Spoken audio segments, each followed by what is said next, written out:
Hoi hoi everyone, how is everyone doing? We're going to be covering today the basics of toggling and the easiest way to do toggling in general. So, right here I have an avatar that I'm working on for Christmas, and I'm going to make us aware the hoodie right here is toggleable. So, I've already pre-set up some of this stuff because I have worked on it already. So, main things you're going to need is a parameters menu, a normal menu, a controller of some sort, and the animations you're wanting to use for toggling. So, the ways how you get these things are pretty simple. You can literally left click create, go over to Vrchat, go to avatars, and you get expressions and parameter member right there. And then the way how you get the other thing is an animation controller right here. So those are the three ways you get those, and animations are really simple, and I can explain how to get those in a sec. So we're just wanting to make it so where the hoodie turns on and off right now, so this section of the outfit, which is this one right here, so we can turn it off. So I have made some animations where it already turns this little button right here on and off, and you can see that over here with my Christmas clothes off and on animation. So this is the on animation, just normal, and then off animation is like that. Pretty much you just record one frame of you turning that button off, and then another frame of turning the button off. Pretty simple. So the ways how you set up so that you can make it so where Vrchat can actually read all of this is you come over here and you have to make sure when it comes to your avatar that you have a FX controller up here. So for instance, I have my FX null color right here, and then I have it in my FX layer down here too. And you can also take your menu and farm controllers over here. Put those in the menu and parameters controller. Once you have this all set up, you can start animating a controller. Alright, so we're going to be mostly working with the animator over here. I'm just going to pull this over here for the sake of convenience. Alright, so this is what the inside of a normal controller would look like besides these two being here. Those are my animations I already pre-made. So we have the base layer. Base layer, you mostly want to leave that there all the time. That's nothing you want to mess with. Alright, so now we can come over to our animations. We can pull this one in and pull this one in. And now we have our simple little animations already in here. Okay, so now we're going to make a transition from off to on, make another transition from on to off. Now we have these double back arrows. Now we come over to the parameters section of this, and we're just going to make a little bool. So we're just going to name this, I'm just going to name it for the sake of the experiment, we're just doing tests. So this is test. So this is just an on and off button that the game operates. Now, if we go back over to our parameter window over here, we can see this is all of the things that the game actually has to use to function. So if we add a new one, we have over here, I'm just going to put test. So you need to name it exactly like how you named the other one. Even if it's capitalized or anything, you have to make sure it's exact. Well, and you also have to make sure the type is the same. So we're using a bool, that's a button, and we're having it set up like that. Okay, now that we got that set up, we can also make a menu for a little button for this. So we're just going to name this test 2. Now, if we come over here and we make it a toggle, and then we give it the feature of test bool, that's our parameter from the parameter menu, it will work. This is the menu that the game would access to use everything. Okay, now if we go back over to our animator, we can actually start setting it up where the game can process this. So if we click on this little arrow and go over to our inspector, we can see this weird little window that might be a little confusing, but it's really simple. We're going to click has exit time, we're going to turn that off, and then everything else would be fine with how it is set up.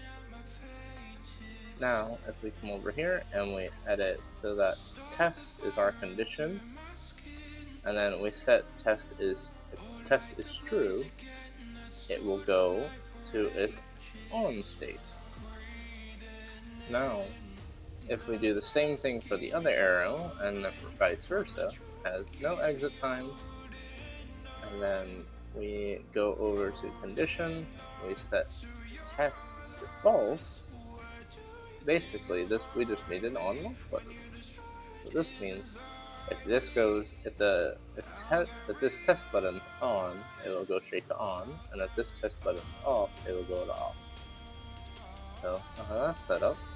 We can actually preview this and see it actually work and function. So we can click the play button, and we can come over here to our scene, and we can see that it's running the off animation over here. Now if we turn this on, it would work, but it does have some buggy issues sometimes. Mostly you have to load it up into the game to make it work correctly, because this does work, and I can actually prove that it works because it is a bit of a funky thing. See, there's our issue right there. It was the weight. We have to also make sure our weight layer is on. If your weight layer isn't on, this will happen to you all the time. So basically make sure every single one of your layers that you're wanting to work on, like if we were to make another toggle, we need to make sure its weight is set to 1. So I recommend always check this if you have issues with your animations. Well, now that we see that actually works, and we can actually press the button to actually activate it and actuate the in-game change, that's how you do normal menu toggles. And now we'll go into doing Imatera. Imatera is one of the best features for creating toggles. It is super simple and the fastest way to make a button toggle like this. So, you still need to have all 4 of these requirements. You need to have your pre-animations, you need to have your menu, your parameter, and your FX layers that you're going to need to use for this. So, if you go and download Imatera, you will get the Imatera window over here. Don't mess with this at all. As soon as you import the little project over here called Advanced Toggles P, or whatever version you're on, you throw that in here and it will automatically implement itself. And you'll get a little menu up here. You can click on Advanced Toggles and you get this little cool window. So now, first off, you need to designate what avatar you're working on. For instance, our Hopkin Redux, and it automatically will start doing things. So now we're going to click Add New. Now you get to name what it's going to be. For instance, we're just going to name it Hoodie. Like so. And then we need our run animation. So if we come over to our animations, and I have over here, this animation is my on animation. So I'm going to throw my on and run animation. Now, expressions menu. It wants that to be your menu that you're going to put this in. Like so. And then your stop, you can have stop animations. They don't require them. But I recommend having an on and off animation just for safety. For instance, I have my off animation that will go straight to my stop animation. Now everything else in this you don't have to mess with. You can get and mess around with this if you want. I don't recommend it. I never ever touch this stuff. But the thing I do mess with every now and then is this. You can put in whatever icon you want for the menu here. For instance, if I wanted to put on a hoodie, I'm just gonna put, for instance, we'll just use one of the base images that I have lying around, and we'll just use that. Now, you can add more. You can add up to the max amount that it allows you, and then once you're ready to actually use it, you just click Generate Toggles. And it will start automatically, and it's done. So what it did is that it went over to our menu over here, our FX layer, and it already made the parameter right here that it's using. It also already made the same exact things we just created, an off and on version of our pre-layer. And then if we go over to our menu over here, it also made a little menu thing, and it already put the toggle icon there, made a toggle, and it has all the parameters, and it also made a parameter automatically for you. So I definitely recommend buying this. It's not that expensive. It's actually really good and really useful. I use it on every single one of my avatars I've ever created, and it is very useful and a very good sense. So I recommend go buy it. But that's all we got for toggles today. So if you guys want to know any more about toggles, leave a comment down in the description. And I will get to you as soon as I can. I'm very busy at the moment. I have 3 jobs I work with, so it will take me a while to get to your comment. Just put it there and I'll eventually get around to it. Alright. Thank you for all watching this. I'll see y'all. Bye.